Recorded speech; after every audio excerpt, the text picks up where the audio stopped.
नमस्कार। मौसम चलावा चैनल पर आपका स्वागत है। बात करेंगे राजस्थान के मौसम के बारे में।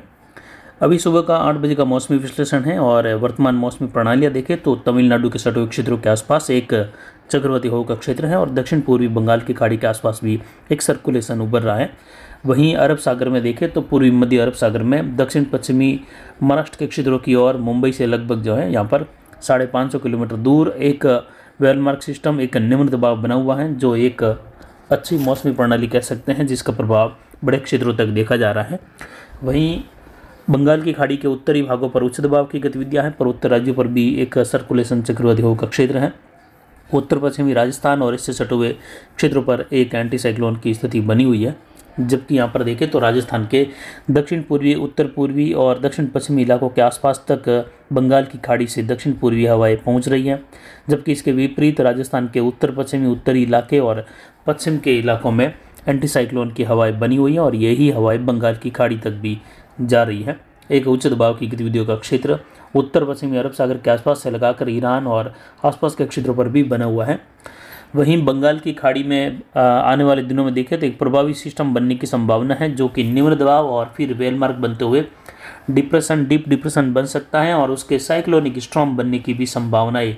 18 अक्टूबर से लगाकर 28 अक्टूबर के मध्य का जो समय है वो विशेषकर समुद्री क्षेत्रों में साइक्लोन बनने के अनुकूल प्रभावी समय है, इसीलिए वह समय हम बार बार बता रहे हैं।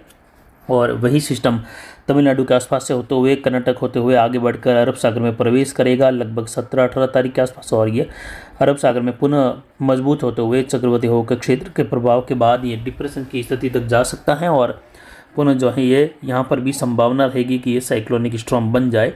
और फिलहाल वर्तमान में जो बंगाल की खाड़ी के क्षेत्रों के आसपास से लगाकर और अरब सागर के क्षेत्रों पर प्रणालियाँ बनी हैं, दोनों के मिले जुले प्रभाव से दक्षिण भारत से लगाकर मध्य पूर्वी भारत और उत्तर पश्चिम भारत के कुछ क्षेत्रों में, जिसमें विशेषकर राजस्थान और कुछ मध्य प्रदेश के पश्चिमी इलाकों से लगाकर गुजरात के इलाकों में बारिश की गतिविधियाँ देखने को मिल रही हैं। अगले 24 घंटों के लिए मैप की स्थिति देखें तो आप देख सकते हैं सबसे हल्का कलर उत्तर पश्चिमी उत्तरी राजस्थान के लिए, जहां कहीं कहीं उमस भरा माहौल और कुछ आर्द्रता हल्की सी बढ़ सकती है निचले स्तरीय हवाओं की वजह से। एक दो स्थानों पर बादल घने भी छाते हुए दिखाई देंगे, जबकि अरावली रेंज के आसपास से लगाकर उत्तर पूर्वी, दक्षिण पूर्वी, मध्य राजस्थान और दक्षिण पश्चिमी राजस्थान में हल्की मध्यम खंड वर्षा की संभावना यहाँ पर दिखाई गई है। कुछ क्षेत्रों में बांसवाड़ा, उदयपुर संभाग और कोटा संभाग के आसपास से लगाकर कुछ पाली संभाग के क्षेत्र उत्तर पूर्वी मध्य गुजरात में कहीं कहीं ये यहाँ पर जो है मध्यम से तेज बारिश खंड वर्षा के रूप में होने की संभावना है। कहीं कहीं ये जड़ी वाली बारिश भी कुछ समय के लिए होने की संभावना रहेगी। कई स्थानों पर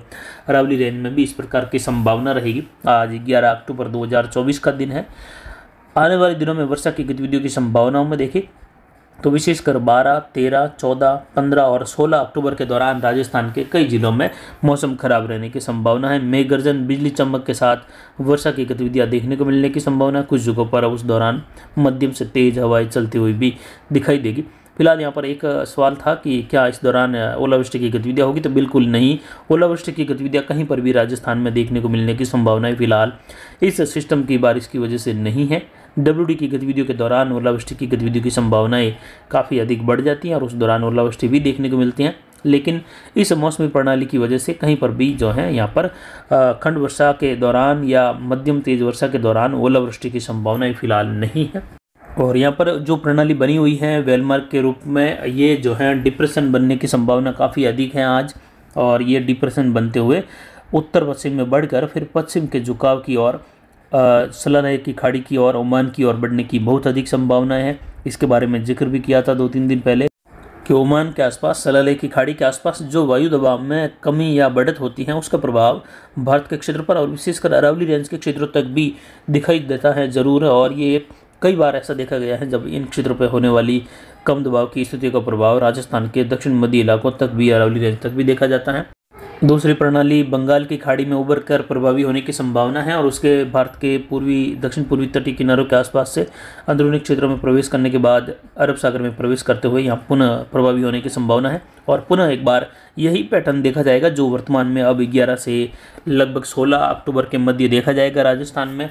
ठीक इसी प्रकार का पैटर्न 18 अक्टूबर के आसपास से लगाकर, या कहे 17-18 अक्टूबर से लगाकर लगभग 24-25 अक्टूबर के मध्य, जिसमें दक्षिण पूर्वी हवाएं कोटा, भरतपुर संभाग, उदयपुर, अजमेर, पाली, जोधपुर संभाग के क्षेत्रों में रहेगी। और उस दौरान ठीक इसी प्रकार के पैटर्न की वजह से वर्षा की गतिविधियां हल्की मध्यम खंड वर्षा, मेघ गर्जन, बिजली चमक वाली राजस्थान के उत्तर पूर्वी, दक्षिण पूर्वी, मध्य राजस्थान और दक्षिण पश्चिमी राजस्थान में देखने को मिलने की संभावनाएं रहेगी। तीसरे सप्ताह के दौरान पिछले 24 घंटों के दौरान तापमान काफ़ी अधिक बढ़कर 41.40 डिग्री सेल्सियस रहा, जिसकी संभावनाएं ठीक 3 दिन पहले भी जताई गई थी कि तापमान बढ़ने की संभावना है दक्षिण पश्चिमी राजस्थान में। यहाँ पर अधिकतम तापमान के अलावा न्यूनतम तापमान भी बढ़कर 21.01 डिग्री सेल्सियस रहा। अधिकतम आर्द्रता 94% के ऊपर रही।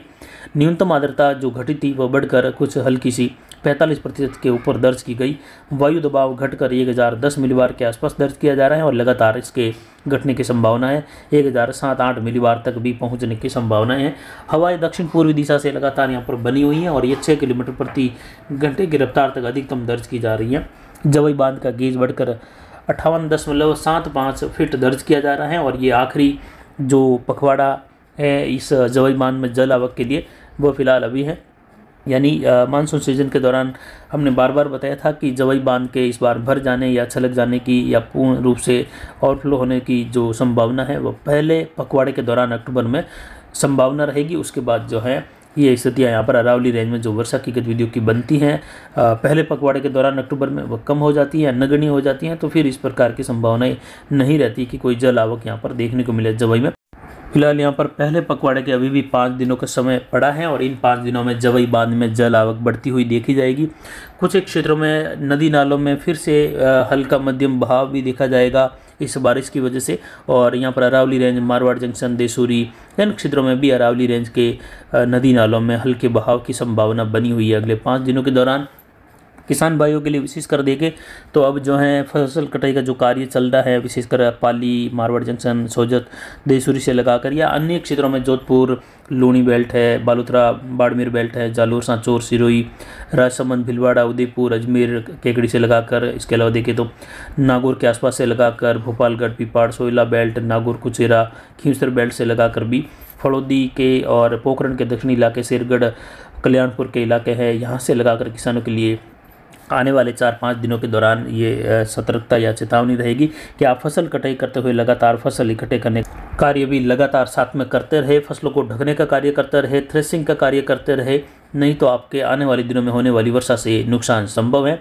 जैसलमेर के दक्षिण पूर्वी, दक्षिण मध्य इलाकों तक भी इस दौरान बारिश देखे जाने की संभावना अधिक है, जिससे जैसलमेर के फतेहगढ़ और इससे सटे हुए शिव तहसील, बाड़मेर के इलाके और जो दक्षिण पूर्वी, दक्षिणी जैसलमेर के इलाके हैं, इन क्षेत्रों में भी आने वाले दिनों में 4-5 दिनों में मध्यम तेज खंड वर्षा होने की वजह से किसानों को नुकसान संभव है। इसीलिए आप फसल कटाई या तो अभी करते रहे जो और लगातार आधे दिन फसल कटाई की तो आधे दिन उसको समेटने का कार्य करें, या फिर जो है कल के बाद 2-3 दिनों के लिए फसल कटाई रोक दे, जिससे आपको कम से कम नुकसान हो, क्योंकि कटी हुई फसलों में ज़्यादा नुकसान देखा जाता है और ये होने वाली वर्षा में केवल बारिश देखी जाएगी, इसमें ओलावृष्टि नहीं होती कि आपको ज़्यादा नुकसान देखने को मिल जाए। तो इसलिए ये निश्चिंत रहे, बारिश होगी तो उससे नुकसान कम, लेकिन खेतों में कटी हुई फसलें पड़ी है तो उससे ज़्यादा नुकसान की संभावना रहती है। तो इस प्रकार आप अपने विवेक से ये कार्य करते रहे। लेकिन मारवाड़ जंक्शन, सोजत के क्षेत्रों में जो मेहंदी की कटाई का कार्य चल रहा है उनके लिए तो विशेषकर आज से ही फसल कटाई के लिए रोक लगा देनी चाहिए। आपको फसल कटाई बिल्कुल नहीं करनी चाहिए आने वाले 5 दिनों के दौरान, 6 दिनों के दौरान। उसके बाद ही आपको अब फसल कटाई के अनुकूल माहौल मिलने लगेगा, क्योंकि अब यहाँ पर 11 से लगाकर 16-17 अक्टूबर तक के समय में खंड वर्षा देखने को मिलेगी, हल्की मध्यम, कहीं तेज़ तो कहीं कहीं झड़ी वाली गतिविधियाँ कई तहसीलों में एक साथ भी देखी जाएगी आने वाले 4-5 दिनों के दौरान। और वहीं यहाँ पर झुंझुनू, सीकर के क्षेत्रों से लगाकर नागौर, कुचामन, डेगाना बेल्ट के आसपास इक्का दुक्का स्थान, दक्षिण बीकानेर के क्षेत्र हैं जहाँ कहीं कहीं हल्की खंड वर्षा, इक्का दुक्का स्थानों पर मध्यम, ज़्यादातर शुष्क मौसम। जबकि यहाँ पर जयपुर, नागौर, कुचामन, डेगाना बेल्ट के दक्षिणी क्षेत्र, अजमेर, बियावर, केकड़ी, दूदू से लगाकर टोंक के क्षेत्र हैं, जयपुर और यहाँ पर करौली, दौसा, सवाई माधोपुर, भरतपुर के क्षेत्रों से लगाकर धौलपुर होते हुए कोटा, बूंदी, बारा, झालावाड़, इन क्षेत्रों में भीलवाड़ा, शाहपुरा तक में कहीं हल्की मध्यम, कहीं तेज तो कहीं कहीं मूसलाधार झड़ी वाली बारिश भी आने वाले दिनों में अरावली रेंज तक के क्षेत्रों के आसपास भी देखी जाएगी। तो वहीं विशेषकर कोटा, उदयपुर, अजमेर, पाली संभाग और जोधपुर संभाग में इस बारिश का प्रभाव देखे जाने की संभावना है। तो आने वाले दिनों में यहाँ पर किसानों के लिए सतर्कता बनाए रखने की जरूरत है। जैसलमेर के उत्तर मध्य भाग, उत्तर पश्चिमी भागों से लगाकर ज़्यादातर शुष्क मौसम रहेगा। गंगानगर, हनुमानगढ़, अनूपगढ़, चूरू इन क्षेत्रों में अधिकतर भागों में मौसम शुष्क ही बना रहेगा। एंटी साइक्लोन प्रति चक्रवाती हवाओं का क्षेत्र भी बना रहेगा। कुछ जगहों पर दक्षिण पूर्वी हवाओं का रुख देखने को मिल सकता है और एक दो स्थानों पर कहीं कहीं घने बादल बनते हुए बूंदाबांदी बौछार कर सकते हैं, जो कि नाम मात्र क्षेत्र है। यानी यहाँ पर आने वाले दिनों में उत्तर पश्चिमी राजस्थान में बीकानेर संभाग उससे सटे हुए सीकर संभाग के क्षेत्रों में लगभग 95% तक क्षेत्र शुष्क बने रहेंगे। हालांकि सीकर संभाग के दक्षिणी इलाके हैं, दक्षिणी सीकर के आसपास से लगाकर कुछ वर्षा की गतिविधियां खंड वर्षा के रूप में हल्की रहेगी, कभी स्थानों पर मध्यम गिर सकती हैं। बाकी बीकानेर और जोधपुर संभाग का जो उत्तरी भाग है वह शुष्क बना रहने की संभावना है। फिलहाल अभी के लिए इतना ही। नमस्कार, जय हिंद, जय भारत।